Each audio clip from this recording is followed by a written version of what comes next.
ndakwihanganisha mwene data, ndabizi yuko isi irimo imibabaro, umwe aba yariye ari kubimena, ariko hakaba hari undi waburaye. Ni ukuvuga ngo ndabizi iyi si irimo imibabaro. Ngira ubwoba ndi muri iryo yerekwa, numva ndikanze, ndavuga ngo ibi bintu mu mateka nibwo nabibona. Ariko nitegereje neza ya mirambo, ngiye kubona mbona ni imirambo y'abasirikare. N'abantu benshi bavuye ku mirimo bari bariho. Wari pasiteri uyoboye itorero, haza itegeko rivuga ngo umupasiteri utarize agomba kwicara, kubera yuko abantu benshi bitirirwa Imana, ariko abantu bakora iby'Imana ishaka ni bake. Bijya bintangaza cyane iyo ufata igihugu cy'u Rwanda gifite uturere 30, reba amagambo ava mu kanwa kawe arahita kwereka yuko wamaze gupfa nk'uko Imana yabinyereza. Urebe uburyo umwuka w'Imana kiri muri wowe, wumvaga wavuga Yesu ira neza bagenzi bawe, ukagenda ukikubira imitungo warayigwije. Ubu ngubu Imana yasanze irambwira ngo ugende ubwire bari abantu ngo ari amazu bagangajemo, ari ama etage bagangajemo, ari amakadastere bagangajemo, ari amazu meza bagangaje, ari amazu bagangajemo, ari ama etage bagangajemo, ari amakadastere bagangajemo, ari amazu meza bagangajemo, ubabwire ngo Uwiteka agiye kuyanyeganyeza.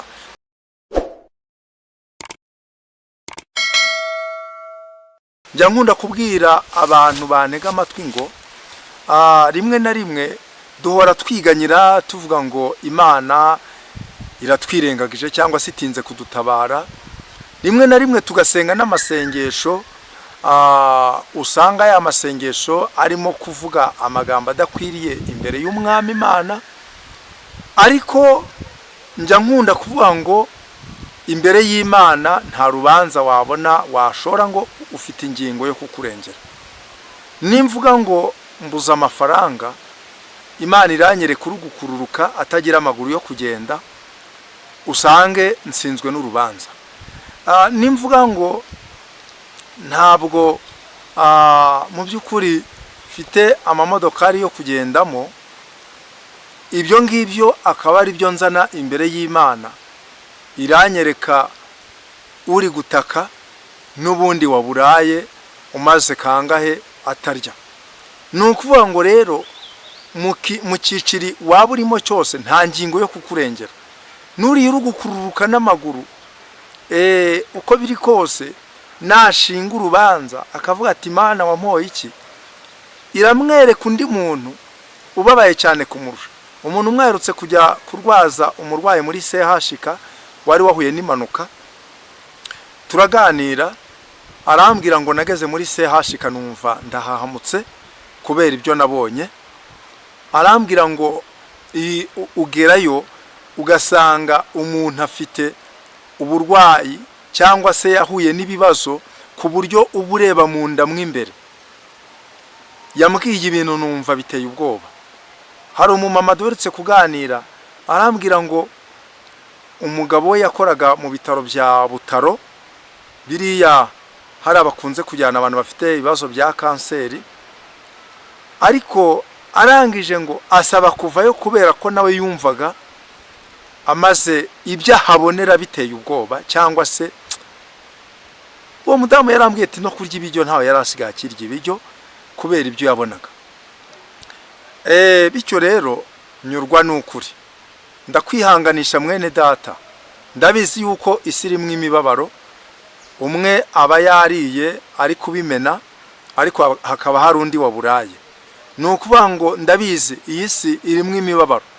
Bamwe baba bashima Imana bati turagushima yuko waduhaye amazu yo kubamo, abandi basohowe mu mazu babuze ubwishyu bwo kwishyura amazu babamo.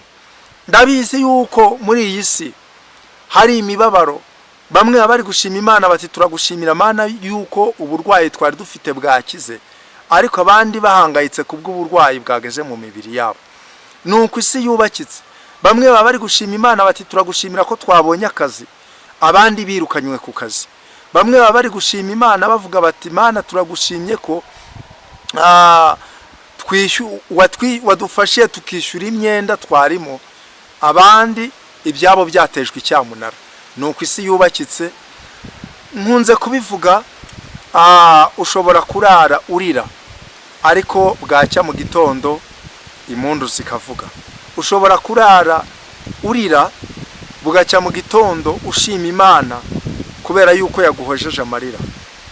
Njyewe mubona kuri kamera z'amakuru y'Ijuru TV, njya nibuka yuko hari ibihe bikomeye nagiye nyuramo nkabona yuko ibyo bihe ari byo kurangiza ubuzima bwanjye, ariko ndimo nkubwira ngo Imana dusenga, Imana twiringiye, Imana tuvugisha akanwa kacu tukayihamya.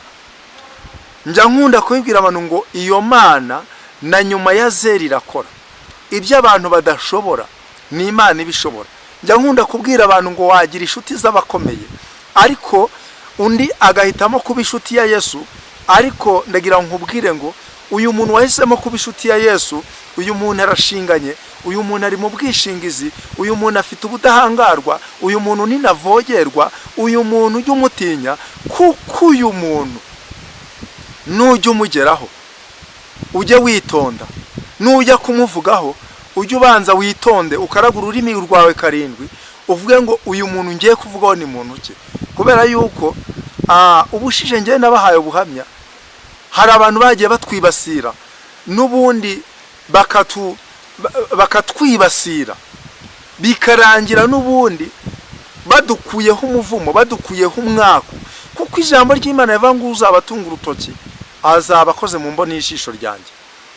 Abantu bajya bavuga ngo mu Rwanda nta bakozi b'Imana bakibamo. Nkunze kubahamiriza ngo abakozi b'Imana baracyahari bari mu mwuka w'Imana. Aleluya. Abakozi b'Imana baracyahari bari mu mwuka w'Imana. Nkunze kwigirira icyizere nkavuga ngo niba mu Rwanda abakozi b'Imana bararangiye, bamwe bapfiriye mu mashosho media, abandi bapfiriye mu nsengero, abandi bapfiriye hirya no hino, abapfiriye mu gipasiteri, abandi bapfira mu buhanuzi, abandi bapfira mu buvuga butumwa, abandi bapfiriye mu makorari. Nimvuga gutya nyamuneka umbabarire niwumve yuko njyewe ntukanye, ndashingira ku by'Imana iba yanyeretse, kuko merutse kubona ikibaya kinini, ngiye kubona mbona kirambaraye mw'imirambo, noneho ngira ubwoba ndi muri iryo yerekwa, numva ndikanze, ndavuga ngo ibi bintu mu mateka nibwo nabibona. Ariko nitegereje neza ya mirambo, ngiye kubona mbona ni imirambo y'abasirikare. Nabonaga imirambo myinshi cyane yambaye imyambaro ya gisirikare ariko irambaraye mu kibuga. Noneho numva ngize ubwoba, nkabona umusirikare yarambaraye hariya n'intwaro ye, nkabona undi yarambaraye hariya nta ntwaro afite. Senga Imana ndayibaza ngo Uwiteka, ibi bintu ko bidasanzwe birashaka kuvuga iki? Imana irambwira ngo abo ni abasirikare baguye ku rugamba. Imana irambwira ngo bamwe bahuye n'intambara. Ton pile voshi se fondrer. Imana idufasha twumve neza aya makuru y'ijuru. Bahuye n'intambara, bamaze guhura n'intambara, bamaze guhura n'urugamba, barangije barwa kuri rwa rugamba. Imana irambwira ngo bamwe ubona abenshi, hari abantu benshi bavuye ku mirimo bari bariho. Wari pasiteri uyoboye itorero, haza itegeko rivuga ngo umupasiteri utarize agomba kwicara. Icyo gihe wumvaga uri muri mudu rwose y'umurimo w'Imana. N'uyu munsi nubwo ujya mu rusengero, ireba ibyiherereye ikareba mu mitima, irakubona nk'umurambo, kubera yuko icyo watinyaga uyu munsi ntukigitinya. Wari mwarimu uyoboye itorero, uyoboye umudugudu, itegeko riraza ngo utarize agomba kuba yicaye. Iryo tegeko ryarakugushije imbere y'Imana, umeze nk'umurambo. Bibiliya iravuga ngo abantu bameze nk'intumbi ngo abantu ngo bapfuye bahagaze cyangwa se bameze nk'intumbi kandi bariho, bafite amazina y'uko bariho ariko imbere y'Imana ari intumbi. Isuzume neza, ntabwo igifite agaciro ari uko twitwa ba evangeliste, twitwa ba profete, twitwa ba apotre, twitwa ba mushumba, twitwa aya matitre yose imbere y'Imana. Ntabwo tuzagera imbere y'Imana ngo Imana itangire ihamagare ngo apotre, ngo profete, vedaste, rekada. Ahubwo Bibiliya iratubwira ngo ubwo azahamagara amazina yabe mu gitabo cy'ubugingo. Umuntu wese izina rye ritanditswe mu gitabo cy'ubugingo, mwene data, uharanire kuba umuntu uzwi n'Imana, kandi uharanire kumenya yuko izina ryawe ryanditswe mu gitabo cy'ubugingo. Biragatsindwa kwitwa umukozi w'Imana ariko kandi utazabona Imana, kubera yuko abantu benshi bitirirwa Imana ariko abantu bakora iby'Imana ishaka ni bake. Bijya bintangaza cyane iyo ufata igihugu cy'u Rwanda gifite uturere 30, utu turere tukaba turimwo abakozi b'Imana, ariko mu by'ukuri ukitegereza ukararanganya amaso, wareba umuntu wo kwizerwa muri iki gihe, wavuga uti nshingiye kuri uriya, ndabona rwose uriya muntu akishijwe, uriya muntu ari mu mwuka w'Imana. Ukareba ugasanga reka da, muri iyi minsi abantu benshi ni indimanganya. Muri iyi minsi umuntu arakwitegereza, mu by'ukuri yumve utabaho kandi ajya mu rusengero. Muri iyi minsi umuntu arakwitegereza, nabona waguze inka yumve yaguhora, yakuziza ya nka waguze. Muri iyi minsi arabona Imana yagucira inzira, wabonye igishoro cy'inyanya, kandi inyanya rwose ni ikintu giciriritse. Ibyo ngibyo ube wabizira. Muri iyi minsi umwana wawe arajya kwiga sogondere, ibyo ngibyo usange barabimusiza. Muri iyi minsi urasanga ibintu biriho none nagahuma munwa, ariko nubwo bimeze bityo urufatiro rukomeye rw'Imana ruracyagaze, rwanditswe ngo Uwiteka azaza. Nyankunda guhamagarwa n'abantu bari hirya no hino batari muri iki gihugu cy'u Rwanda, bakambwira batumva mu gihugu cy'u Rwanda nta mukozi w'Imana ukibamo, abakozi b'Imana nta bakiba mu Rwanda. Noneho nkitegereza nanjye nkakora ubushakashatsi, nareba abakozi b'Imana benshi nzi kandi b'ibyamamare, nkasanga bararangiye. Ariko nanone nareba nkasanga muri ba bantu rubanda rugufi, ba bandi batazwi, ba bandi bataramenyekana, ba bandi baciriritse, ba bandi bisuzugurwa, nkasanga umwuka w'Imana ari muri bo. Hakuramo isomo rivuga ngo iby'Imana bikwiriye kwitonderwa. Abisirayeli benshi bategereje kuvuka kwa Yesu, bategereje Yesu uzaza gucungura abari mu isi, ariko nyamara kandi Yesu yaje mu isi. Kubera iki? Abantu bategerereje Yesu muri ba bashumba bayoboye itorero, bategerereza Yesu muri ba bami n'ibikomangoma, ariko Yesu agiye kuza agaragarira hahandi mu mudugudu w'i Nazareti, muri wa mudugudu utarimo umuntu wanabasha no kwigurira igare, wa mudugudu w'abantu b'abakene. Ari nayo mpamvu bagiye bavuga ngo yavutse, bamwe batari hehe batari i Nazareti, bati none si Nazareti hari ikiza cyaturukayo?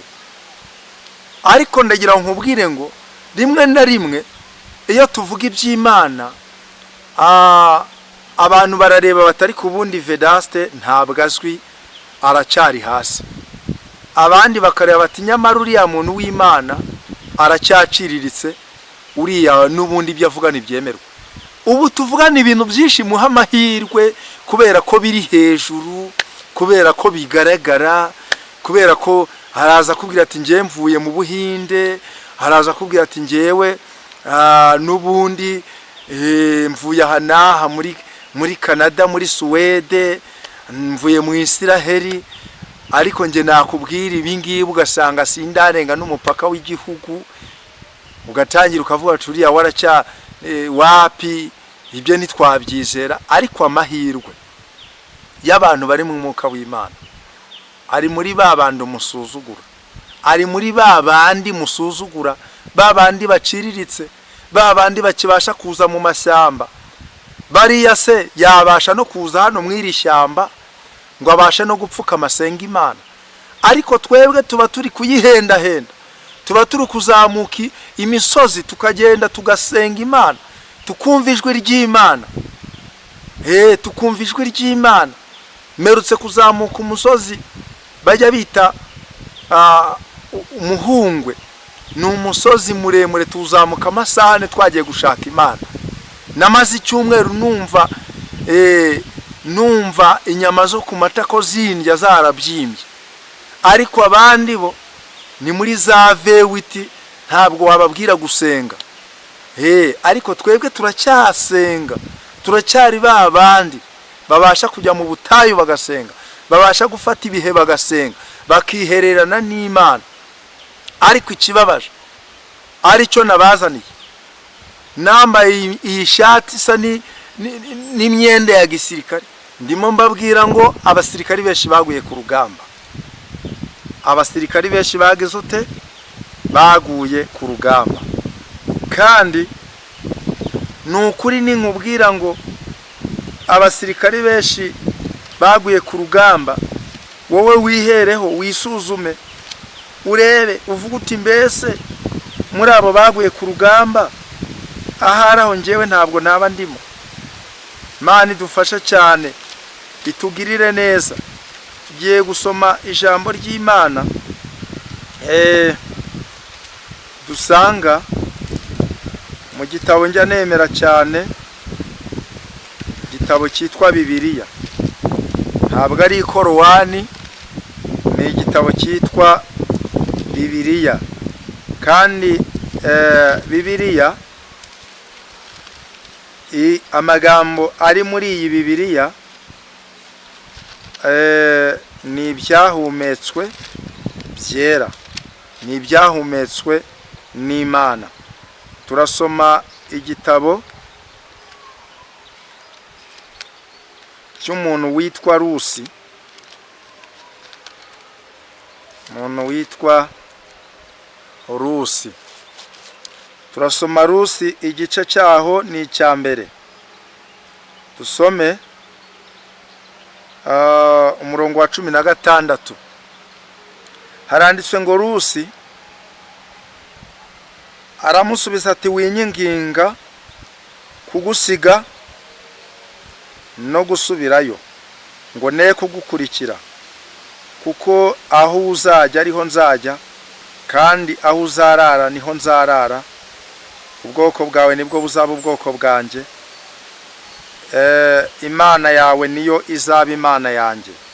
Aho uzagwa niho nzagwa abahamambe, nihagira ikizantandukanya nawe atari urupfu, Uwiteka azabimpore ndetse bikabije. Umwami Imana tugiriye neza cyane. Intego y'iri jambo cyangwa se y'ubu butumwa irimo ivuga ngo ukwiriye komatana n'Uwiteka Imana yawe nk'uko uyu Rusi yomatanye na nyirabukwe. Uyu Rusi Bibiliya itubwira ko yari afite umubyeyi witwaga Naome, akaba yari nyirabukwe. Amateka tubwira yuko uyu Naome yavuye mu gihugu cya Isiraheli aza gusuhukira i Mowabu kubera ikibazo cy'inzara. Asuhukira i Mowabu. Yari afite umugabo witwaga Elimeleki, akagira n'abahungu babiri, umwe yitwaga Mahaloni, undi akitwa Kiriyoni. Noneho baje kugera i Mowabu, baje kugerayo, mu by'ukuri aba bahungu ba Nawome baza kurongora abakobwa baba Mowabukazi.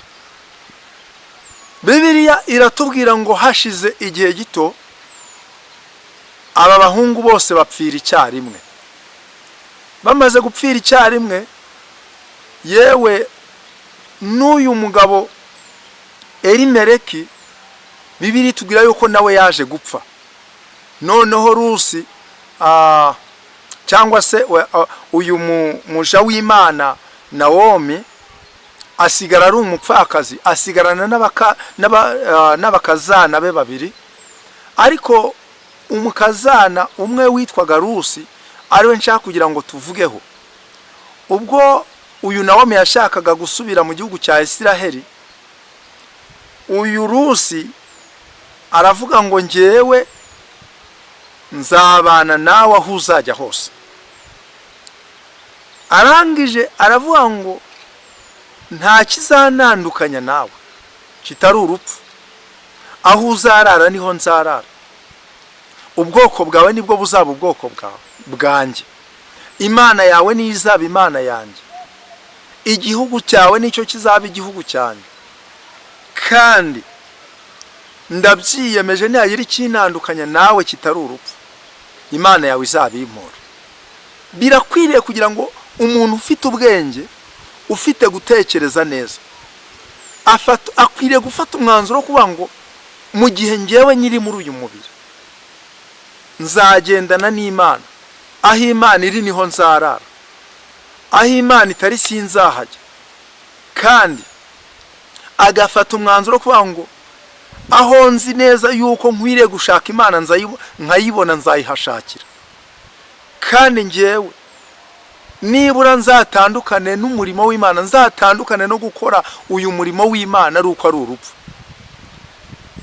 Mu by'ukuri iyo ugiye mu gisirikare hari indahiro urahirira, hari amasezerano uza kugirana n'abaguhaye ubwo busirikare.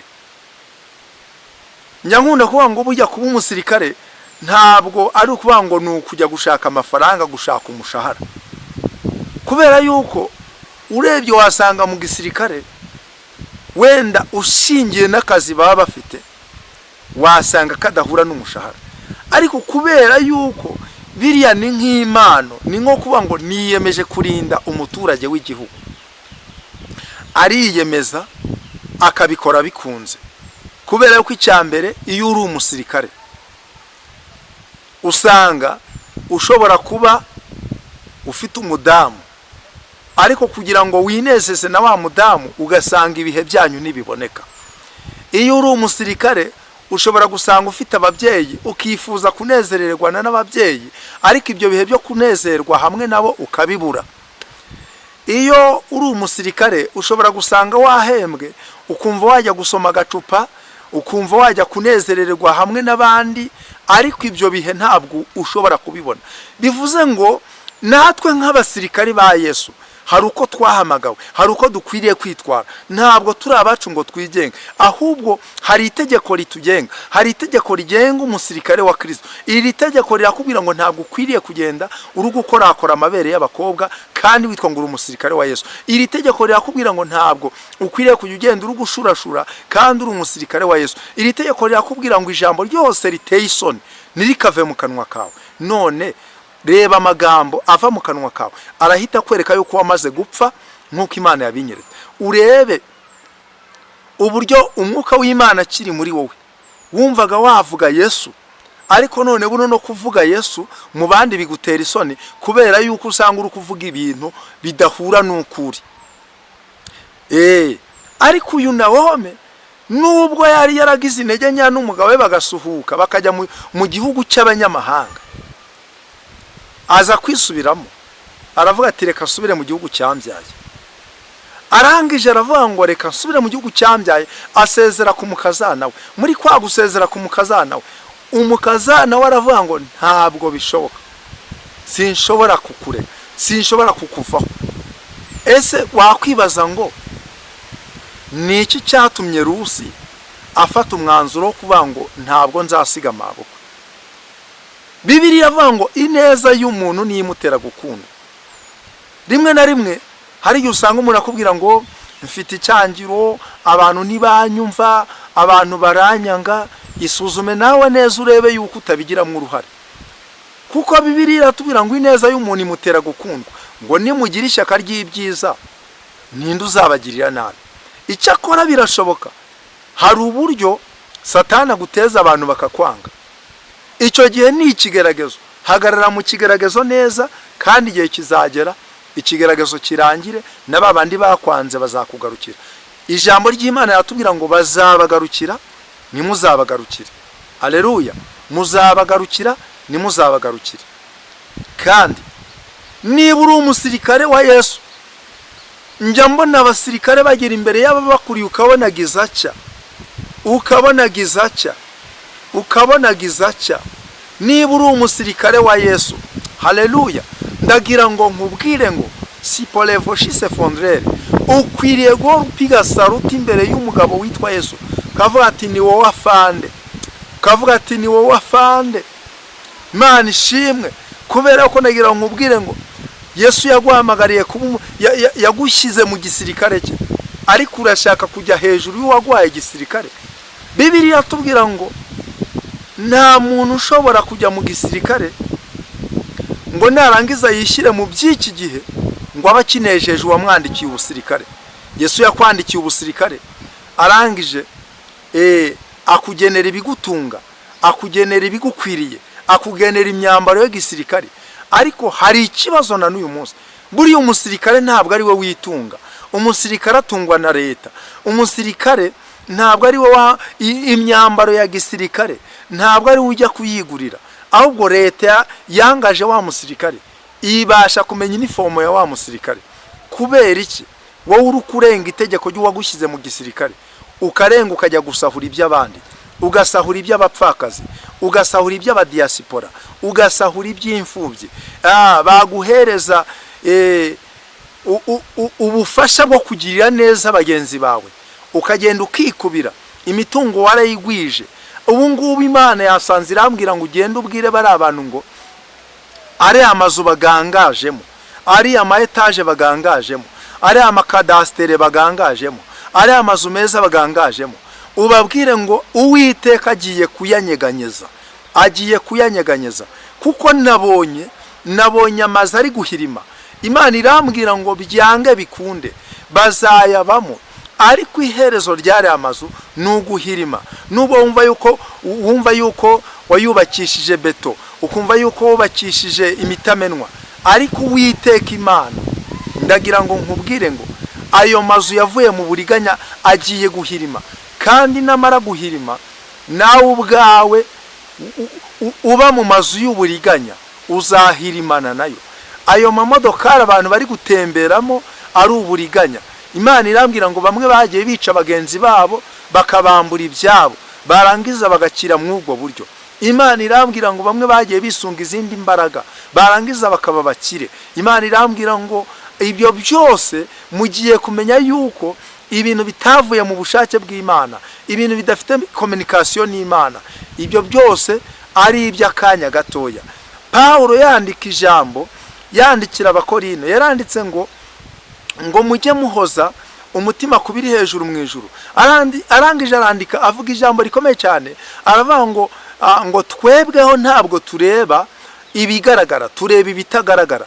Aravuga ngo ibigaragara ni iby'umwanya muto, ariko ibitagaragara ni iby'iteka ryose. Hari abaturebera mu bishati nk'ibi ngibi bakavuga ngo bariya bararindagiye, bataye umutwe, baranabasaze. Ariko igihe kigiye kugera niho muzamenya yuko tutasaze. Wabona umuhanuzi w'Imana nukuri. Nyamara Yesu yaravuze ngo wemera umuhanuzi ko ari umuhanuzi azabona ingorano yuko nawe ari umuhanuzi. Buriya iyo unyemeye ndi umuhanuzi w'Imana ukanyemera, nukuri nawe uzabona ingorano nanjye nkwiriye kubona. Iyo wemeye umuvugabutumwa ukemera umuntu w'Imana ko ari umuntu w'Imana, ingororano azabona nawe uzayibona. Imana ishimwe cyane. Icyo nakubwira, wewe wayembayembye ukajya kure y'Imana, ongera ugaruke hafi. Uwiteka aragushaka, Uwiteka aragushaka. Yewe usinziriye we, kanguka uzuke, Kristo abone uko akumurikira. Kandi ndagira nkubwire ngo nukuri bamwe imigisha yabo nabonye iri guhabwa abandi. Imana irambwira ngo dore iriya migisha yarigenewe bari abantu, ngo none dore bamaze kuvaho Imana yabashyize. Wamaze kuvaho Imana yagushyize, ejo uzajya usanga ngo Imana yarambeshye. Ntabwo Imana ibeshya, isezeranye igasohoza. Nukuri ibyo yakubwiye izabikora, kuko ni Imana itajya. Tugiye gusenga Imana, ariko wibuka aho wavuye ukagwa, wongere wihane. Fata umwanzuro ye mukobwa, fata umwanzuro nshuti yanjye, fata umwanzuro uve mu busambanyi, fata umwanzuro uve mu bujura, fata umwanzuro wo kureka inzoga, ufata umwanzuro wo kureka ibyaha. Iyo myanzuro ufite ntabwo ari myiza. Ugiye kwiyahura ngo ibibazo birandenze, kandi kizakurikiraho nuko uzanarimbuka, ukarimbuka ukazaba mu buzima bw'umubabaro w'iteka ryose, kandi wari warahawe igihe. Unyemerere uyu mwanya, nukuri umere nk'uyu muja w'Imana Rusi wafashe umwanzuro akavuga ngo nzanamba kuri mabukwe. Ndabyibuka nari mu bihe bikomeye, Satani ashaka kumvana ku Mana. Rimwe ndangije ndicara, numva muri nge hajemo ngo ariko ubundi ubuzima butari mu Mana, ubwo buzima bwo ntibuba bucagase, ubwo buzima ntabwo buba bwuzuye. Ndangije ndambwira Satani, numva rero Satani, nubwo waneje ibibazo byinshi, ukaneza ubukene bwinshi, inzara ikabihari, amadeni icyo gihe naracuruzaga ndahomba, ngiye kubona mbona asigaye mu bibazo bikomeye cyane. Ariko Satani nawe aranyihebeje. Ariko igihe kiragera mfata umwanzuro, ndavuga ngo Imana yanjye nzayinambaho. Abantu benshi banzi ku izina nzayinambaho akaramata. Ndavuga ngo Imana yanjye nzayinambaho, na n'uyu mwanya kandi Imana yanjye nyinambyeho. Ubwo abahanuzi benshi bari kugenda bagateka umutwe ku bantu b'Imana, bagateka umutwe muri rubanda, bakabeshya ngo iravuze itavuze. Twewe twemera kurya dodo, tugashima Imana ko iduhaye dodo, tugashima Imana ko iduhaye ibijumba byo kurya, tugashima Imana yaba yaduhaye ibirayi tukayishimira. Twabona ibishyimbo tukavuga ngo Uwiteka tuzakunambaho, tukavuga ngo Uwiteka urakomeye, Uwiteka uri umwami. Ubwo abandi bari kumena ifiriti, abandi bakamena umuceri, ariko twebwe turashimira Imana na dodo yaduhaye, kandi tukavuga ngo ntabwo tuzakuvaho. Ariko ndagira nkubwire ngo nukuri ni intego twihaye, ni intego ngewe Vedaste nihaye, reka nere kubishyira mu bwishi, ni intego nge nihaye. Ariko impamvu nari mbishyize mu bwishi, hari ijambo Yosuwa yavuze ngo nge n'inzu yanjye tuzakorera Uwiteka. Nge n'inzu yanjye twiyemeje gukorera Uwiteka, kandi tuzamunambaho.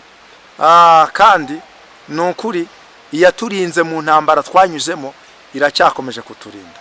Mwene data, nukuri nyemerera tugiye iwacu mu ijuru, muze mwisigara, abagezeyo baragwiriye, muze mwisigara.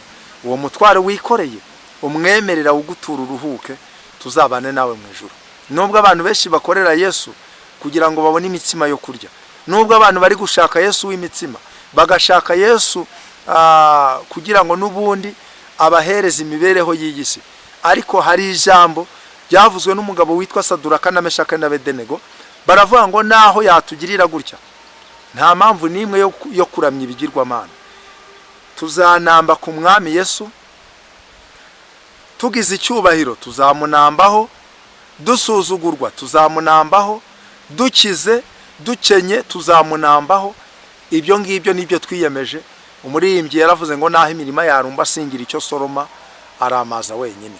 Nukuri njya nkunda kubivuga, ntukanyikange ngo numara kumbona uvuge ngo uriya nawe ngo burangwame. Oya, njye njya nkunda kubabwira ngo nabaye mu buzima bwo kwambara inconshero, kandi ndabyibuka nambaye icocero rimwe njya ku rusengero ndarayo ndi gusenga, nza kubona iyerekwa, ngiye kubona mbona umucyo mwinshi cyane urangose, wa mucyo mwinshi cyane ubwo nabonaga ungose, ngiye kubona mbona nzamutse muri wa mucyo, numva ijwi rimbwira muri wa mucyo ngo ndi Uwiteka Imana yawe, nubwo uyu munsi wambaye icocero, ndi Imana imanuwe no kukwambura izo cocero, ndi Imana imanuwe no kukuzamura.